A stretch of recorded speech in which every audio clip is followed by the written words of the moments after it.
Les premières cartes que nous avons reçues sont celles de la région de Caille, des régions de Mopti, Gao, Tombouctou, Kidal,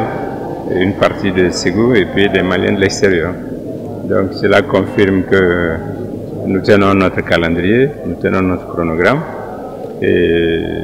quand nous aurons fini la réception définitive de l'ensemble des cartes,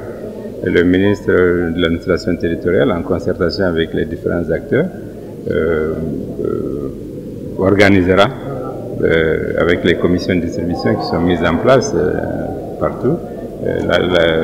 la distribution des cartes à partir probablement du 20 juin. Et donc nous aurons à peu près 1 mois et demi avant les élections du 29 juillet pour que tous les Maliens inscrits qui sont en position de retirer leur carte le fassent. Je crois que jusque-là, nous avons eu un processus qui se déroule conformément au chronogramme que nous avons arrêté et que nous avons arrêté sur des bases consensuelles,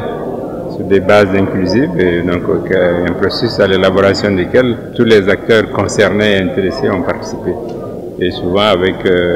la présence de certains de nos partenaires, de manière à s'assurer que tout ce que nous faisons se fait dans la transparence, dans la clarté, dans la participation de tout le monde. Ce sont des cartes avec les photos des intéressés, adossées à la carte NENA de chacun. Et comme vous le savez bien, il y a des commissions de distribution dans lesquelles seront présents tous les acteurs concernés avec l'administration. Dans les bureaux de vote, les cartes non distribuées seront dans les bureaux de vote, le jour du vote. Et dans chaque bureau de vote, le gouvernement a décidé de prendre à sa charge la présence dans les 23 000 et quelques bureaux de vote la présence d'un représentant de l'opposition, de manière à ce que pour l'identification des électeurs, qu'il n'y ait pas de problème.